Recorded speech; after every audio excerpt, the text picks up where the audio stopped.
you just log on to Google and log in, and then you can comment on the thing. So then, yeah. So I've got to go. Hopefully you're watching, and we can have a drink together. Okay, bye. Hi, everyone. Welcome to Drinks with Kate. Lovely to see you. Oh, look, someone's already on. Sue. Hi. How is everybody tonight? We had a beautiful sunset here. I'm looking forward to when the sunsets are a bit closer to 6 o'clock again, so we can have that lovely pink light coming in. Hi, Kay. How you going? Lovely to see you. Yeah, it's beautiful out there now, but kind of dark and cold. And as soon as the sun goes down, it's really icy outside. So it's nice to be inside with a slightly roaring fire. There we go, roaring vaguely. You'll be pleased to know we've taken the dogs for a walk. Hello, Sarah. How are you? Good to see you. And I'm ready for a glass of wine. Emily, hi. Now, I have to explain, because I have had a few people email me and text me over the last couple of weeks saying that they haven't got the link. And hi, Kate. Hi, Kieran. Nairobi, good to see you. Yeah, I've been sending out the link a little bit later the last couple of weeks because we had those little technical Polly's here. She's just had her dinner. She'd like to tell you. Polly, you going to come up and say hi? Come on. Say hi. Hi, it's Polly. Yes, Polly likes the Pinot Gris on skins too. Yeah, so our technical difficulties, we believe, may have something to do with me setting up the link a little bit too far ahead of time and things breaking down. But anyway, it's working really well today. Lovely to see you all. Hi, Kathleen. Oh, yum. That looks yummy. Who else is here? Daniel. Lovely to see you. Rob and Deb, great to see you. Andrew and Shell, lovely to see you. Simon, Angela. Oh, you've got the fire going. Awesome. Good work. And Polly, yes, did make an appearance. I don't know about you guys, but I've found this week really tough. And I know I keep saying that every week, and I'm going to stop complaining, but it's been, hi, Sue. It's just been really weird. It's been, people talking about more lockdowns and not being able to leave the house and what we're going to do next and how it's all going to happen. And I just think, we just got to stay home and we just got to stay calm. And when it all gets too much, we need to get together and have a little taste together. So I'm very excited. It's almost as though I was psychic when I chose the wines for this box, because every time I'm feeling a bit grumpy or a bit gloomy, I think, oh, but we've got a delicious wine coming up on Thursday and it's something a bit special, something a bit different. And there's nothing that makes me happier on a cold, gloomy, grumpy day than a pink wine.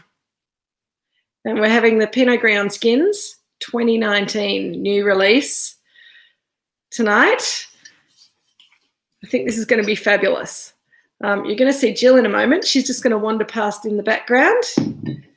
Say hi, Jill. Hot water bottle for the cat. Meat. Good. To feed the cats outside. Natalia, you didn't do any cooking? I got some good sushi. Excellent. Anyone who's got sushi, sashimi, going to be a very happy night for you. Anyone who's got some nice wash-dried cheese, something like that, that's also going to be very pleasing. Dumplings, awesome. Anything really is pretty good in my book. What have we got here? People sending me text messages. Yum. Okay, that looks awesome. Shell, you've got the whole catastrophe. That sounds fabulous. Well, let's get this bottle open. Polly wants to go and help Jill with the cats. Polly, what you doing? Doesn't care about us. Let's have a drink. Right, Pinot Gris on skins. Now, we've already had one of these in previous tastings. Maybe not everyone was there. We had the 18 a few weeks ago. The 19 we've just released with its very groovy label, origami label. I'll tell you a bit about that later on, but let's get some wine in the glass. As you can see, a very beautiful pink colour. That colour comes from the skins of the Pinot Gris. Hi, Barry. How you going? Good to see you again. The the pink comes from the skins of the Pinot Gris. And I've had friends from all around the world say to me, you can't possibly get that much colour out of Pinot Gris fruit. And I promise you that is 100% Pinot Gris. Fruit has quite dark skins when it comes into the winery. And this is what we end up with when we ferment it in the same way as we ferment our Pinot Noir. So these grapes go through the destemmer, so we get rid of the stalks, and the berries go into the fermenter, and then we just leave it. We don't add anything. We just wait for the wild yeasts to start the fermentation, and that usually takes sort of 3 to 6 days, depending on the weather, the temperature, all of those things. Once it starts fermenting, then we will actually plunge this wine with a plunger, which just is to mix the skins back down into the wine. People are sending me pictures of their food and distracting me from my conversation. It's great. Please keep distracting me with your food. You're making me very hungry. We want to mix the skins up with the hi Craig, good to see you. We want to mix the skins up with the juice to pull the colour and the tannin and everything out of the skins. After about 19 to 20 days on skins, we get this colour, and then we press it off and we let it age for a little while in old barrels, and we bottle it off about 12 months after we've picked the fruit, and this is the result. Cheers, everyone. Happy Thursday. The 19 was quite a good vintage. It's a little bit less floral, a little bit less expressive than the 18 was, partly because it's a year younger, but also because of the conditions in the vintage. It was slightly cooler vintage, but the wine itself, for me, it's got one of the reasons that it's this wine style is so versatile. Sue and Daryl eating saffron and mozzarella arancinis. Yum, I know where you got those from.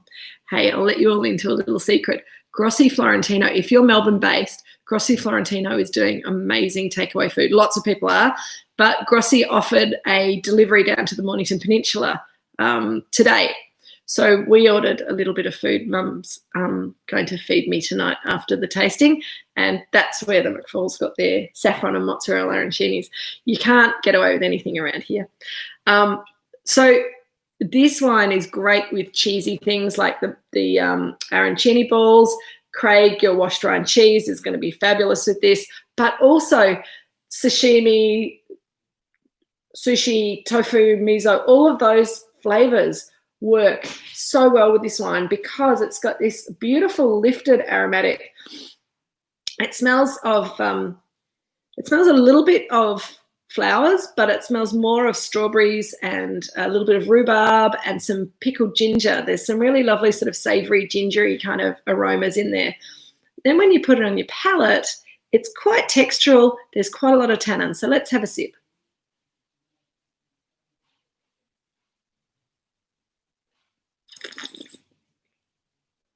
The strawberry and the rhubarb's coming through really strongly on the front of the palate.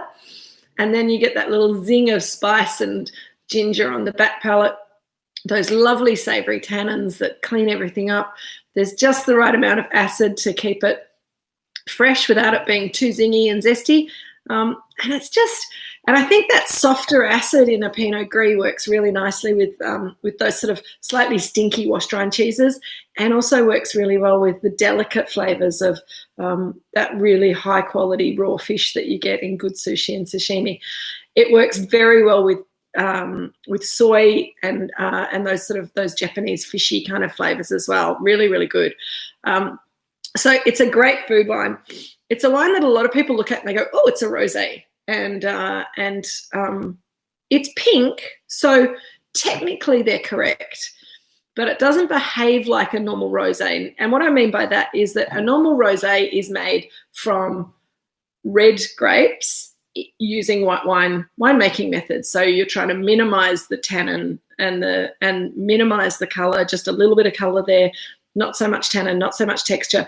But you want the wine to behave like a white wine. This is made, as I said before, in the opposite way, it's a white grape variety that happens to have some pinking in its skins. We've made it using red wine making techniques. We're really accentuating the tannins and the texture and the savouriness of this wine and the body of the wine by making it that way. And so if you serve it too cold, then you lose, first of all, you lose all the aromatics and you lose those floral characters and the spice kind of goes away. Also, the tannins become really hard and bitter. And the wine doesn't have the acid to sort of carry through as a colder wine. So the shape of the wine is very much like, for those of you who have been tasting with me for a few weeks now, we had an older Pinot Gris a few weeks ago, and that also had that softer acidity but more developed honey flavours and richness that you see in that style of Pinot Gris. This is never going to go in that direction. But with some age, it's going to develop that the strawberry rhubarb characters will soften out. The florals will become more sort of potpourri-like in their expression. The ginger will also soften but still be there. It will be really lovely. Barry, vertical tasting the 2019 on skins with the 12 Gris that we're going to taste next week. That's awesome. Simon and Angela, serving it at room temperature is exactly what I'm doing, and I think that's perfect.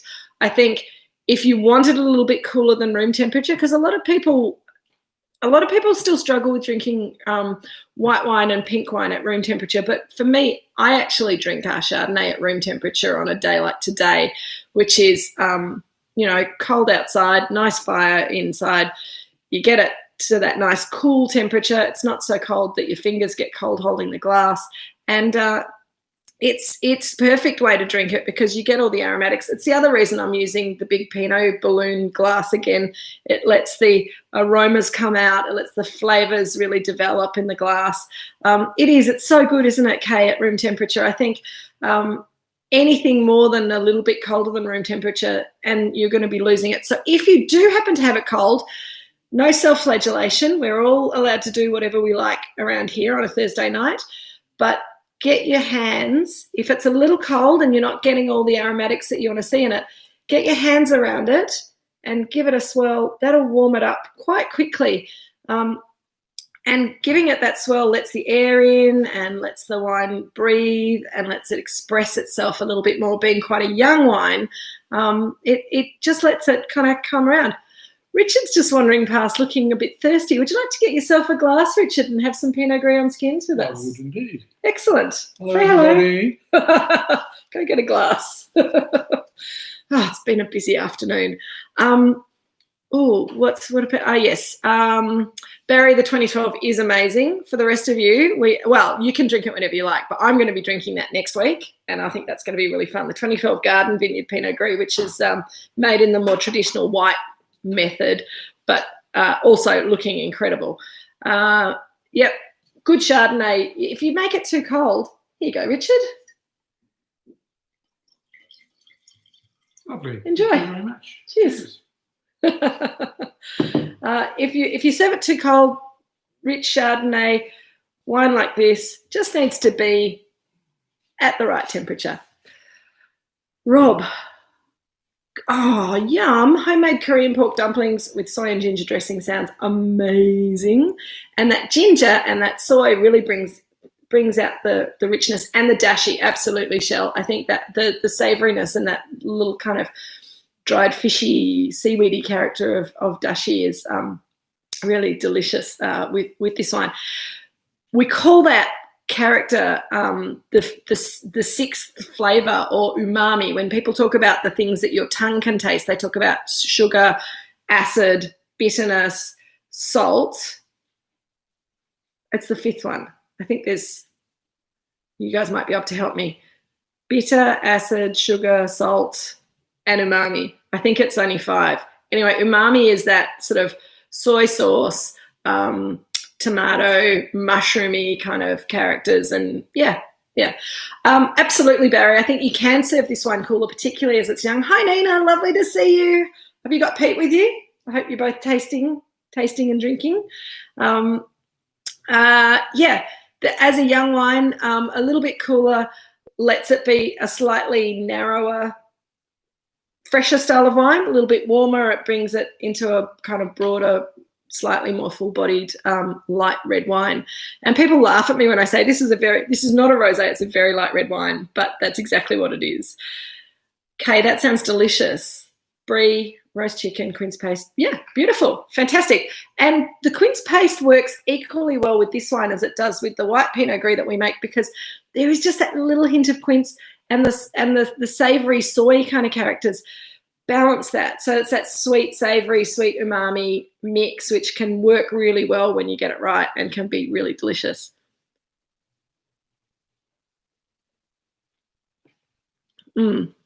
I think also, Barry, I would say that all of our wines, when they get older, the Pinot Gris and the Chardonnays, I like to drink them not warm, but a little less cold than I would the young wines, because they do have that breadth and that richness, and they're more developed. The young wines have a bit more crunchiness to them, so they can handle being a bit colder. I was just thinking, I just read an article that made me a bit cranky, and I thought I might just have a little chat to you guys about it. I don't know if you saw, but now I'm not going to be able to get any of the names right. Another Hollywood superstar has brought out a wine that she's marketing as clean wine, and saying, you know, it's made from organic grapes. Cameron Diaz, it's made from organic grapes, and so therefore it's cleaner than the commercial wine that people make with all the chemicals in it. And the article actually didn't make me that grumpy, because it was written by someone who said, actually, if you look at how this wine that Cameron Diaz and her wine consultant is making, it's actually got a lot more chemicals in it than lots of smaller company wines, like, for example, ours, that we, you know, grape juice. We rely on the natural yeast. We don't add a lot, if any, acid to it. Certainly this wine only gets a little acid adjustment if it really, really needs it.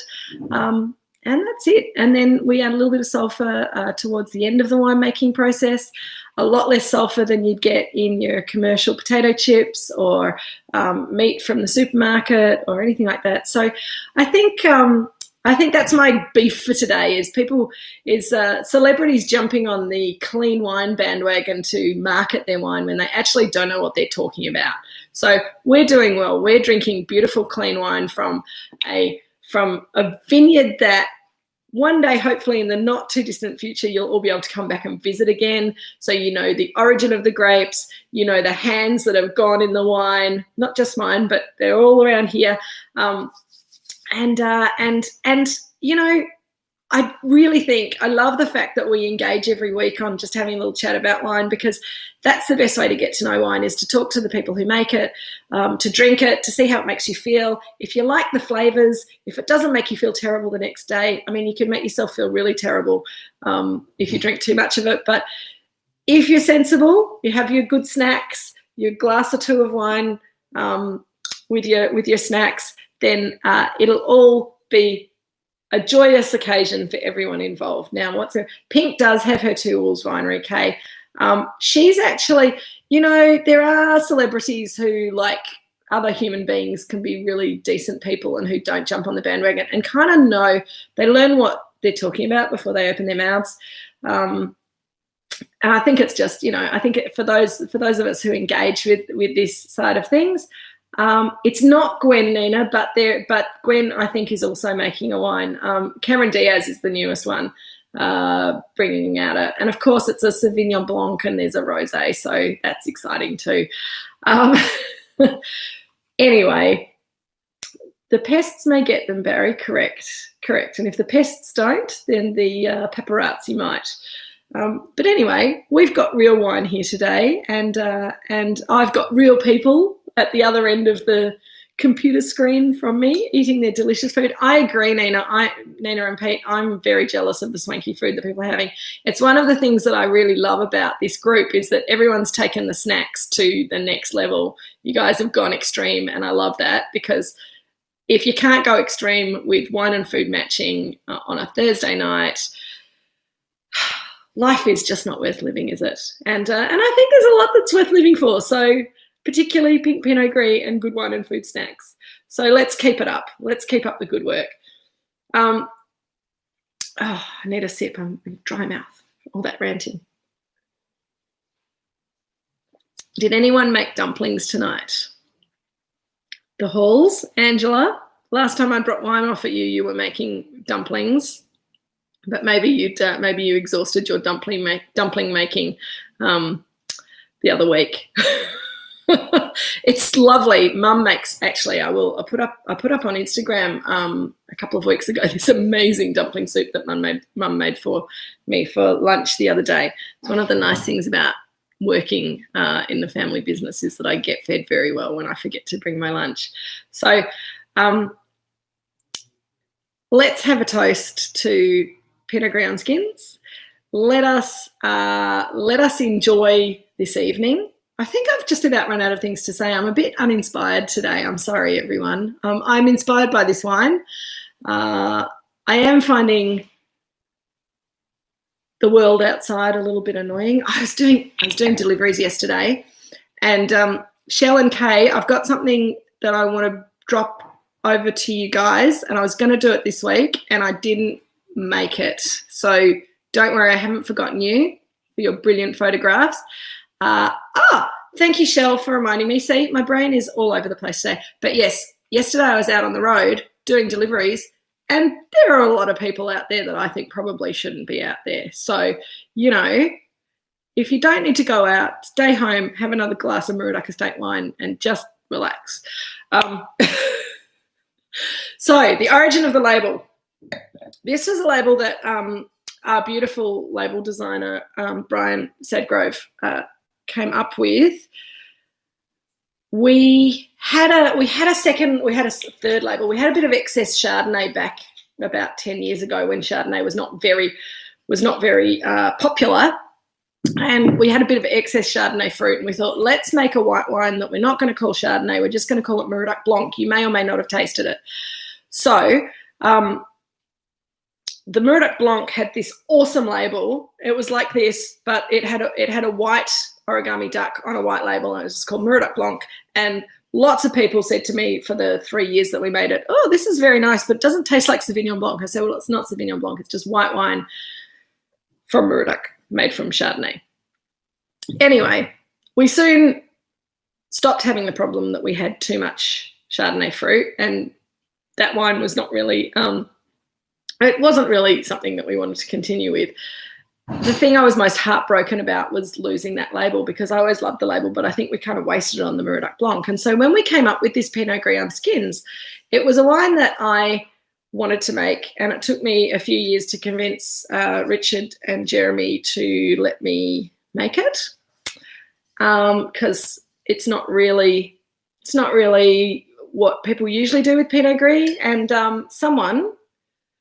Craig, I think, asked if this was officially an orange wine, and you could absolutely put it in the orange wine category, although a lot of orange wines are made also with no sulphur, and we use a little bit of sulphur in our winemaking. So yes, it's an orange wine, because orange wine generally relates to a red wine winemaking used on white grapes, which is exactly what we've done here. When we came up with this wine, I originally said to Dad, look, if it's no good, I promise I'll pay for the fruit. I'll take it off your hands. I'll give it to my friends. I'll use it for cooking, whatever. We'll turn it into vinegar, whatever. If it's good, though, it's not like any of the other Moorooduc Estate wines, and I don't think it should have the same label. It needs to be a different category. And so this category was designed. It's Moorooduc, but not as you know it. So it's a duck, but it's a duck done differently. A little origami duck. We also found that this wine went really well with Japanese food, Japanese origami, Japanese food. So it kind of all came together nicely. That's the origin of the label. I love it. We're hoping to add one or two other wines into this range in the future. We've got a little experimental Shiraz that we made last year for the first time, only a barrel of, so that's going to be very rare and special. That'll probably go under this label. Who knows what might go under. This is our little experimental label anyway. So if you see anything with the origami duck, it'll be different colours for different wines, and we're not going to go crazy with a huge, 10 different SKUs. But every now and again, when we do something different, we want to put it outside of the traditional Moorooduc label. Then it'll fall under the origami duck. Now, Barry, is there a soil influence that makes the 2012 different from the skins, and in what way? So yes, because the 2012 Pinot Gris is 100% from the Garden Vineyard. Now, the Garden Vineyard is just across the road from the McIntyre Vineyard, where we are now, and the Garden Vineyard has sandy topsoil on sandy clay. So it's alluvial soil. It drains really well. It's quite similar to the soil that we have here. The fruit that went into this wine comes from a vineyard a little further to the south of here, but it's still got the same alluvial soil. So really, I don't think the soil is influencing the flavour of the two wines differently. I think it's the winemaking techniques. So the 12 is a white Pinot Gris, so it hasn't spent any time on skins. It's also older, spent more time in the bottle, has had more time to develop. This wine, I think the way that we make it, fermenting it on the skins, is the thing that makes it so different. And I've got no idea how it's going to age, because we've only been making this wine for a few years. So the 16 that we made has aged really nicely for a couple of years, but I've got no idea what it's going to look like in 5-10 years' time. So I'll have to get back to you on that in 5 or 10 years' time. But we'll probably still be doing this then, so it'll be okay. We can talk about that then. I can't even remember what advice I gave you guys. I'm losing it tonight. That's fine. Rob, comparing the 18 and the 19, absolutely. I think that it's partly the age, because this wine we've just released, and we find that with a year's bottle age, the wine relaxes and the aromas come up and become much richer than they were when we first released it. So you get more minerality when the wine's very young and just released. Are you off, Barry? We'll see you then. We'll see you next week. That'll be awesome. I'll see you in 5 years or 10 years. That's right. Sorry. I thought you were leaving me. Nearly finished. That strawberry fruit kind of softens down as well with a year's bottle age, but also 18 was a much riper, richer vintage because of the weather and how much fruit set and all that kind of thing. 18 was a really lovely vintage in every way. So the wines from 2018 are very generous and very sort of they're kind of quite forward and really different, Rob. So I agree that the 18 and the 19 are very different. It's one of the things, again, that I love about growing grapes and making wine down here on the Mornington Peninsula is that because we're in a cool maritime climate, then every year is a little bit different and we get different flavours from year to year.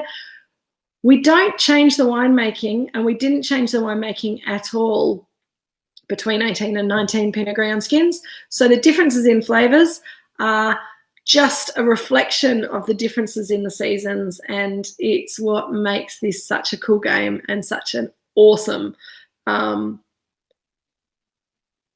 good. Excellent. Thank you, Barry. I was hoping that I'd answered your question correctly and kept you enthralled. I agree, Craig, there's not enough experimentation in winemaking, but, we do. The way we experiment here at Moorooduc is we do little bits and pieces here and there. Our experiments are generally quite cerebral and quite geeky. They don't often make it out into the commercial reality that is selling wine. It's things that Dad and Jeremy and I play around with in the winery, and then things get... Oh, thanks, Kay. See you next week. Enjoy your evening. It's little experiments here and there, and we're hoping that down the track, as we get better at experimenting and we do experiments of things that we find really interesting, then there will be opportunities to bottle off little parcels of this and little parcels of that, and that'll give us more things to taste together here in the virtual world and hopefully out there in the real world as well one day in the near future. I've been talking for half an hour again. So I'm going to let you guys go and enjoy the rest of your evening, enjoy the rest of your wine, and I will be back again next Thursday at 6 o'clock. We're going to be tasting another new release. Oh, so exciting. 2018 Garden Vineyard Pinot Noir. And any of you who got our email on Tuesday about the rave reviews that Hugh and Hook gave the McIntyre Pinot, and also the great review that we got for the 2017 Estate Pinot, we also got a really nice review for that Garden Vineyard Pinot. So I'll share that with you early next week, and we'll share the wine itself on. Oh, hi Jeff.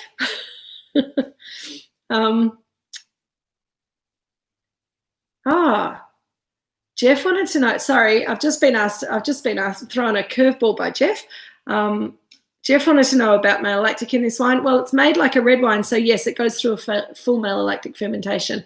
It's allowed. We don't inoculate it. We just leave it, let it go through, and that's one of the things that really has a say in when the wine. Oh, from Michael Sedgley. Hi, Michael. So yes, this wine has 100% malolactic fermentation.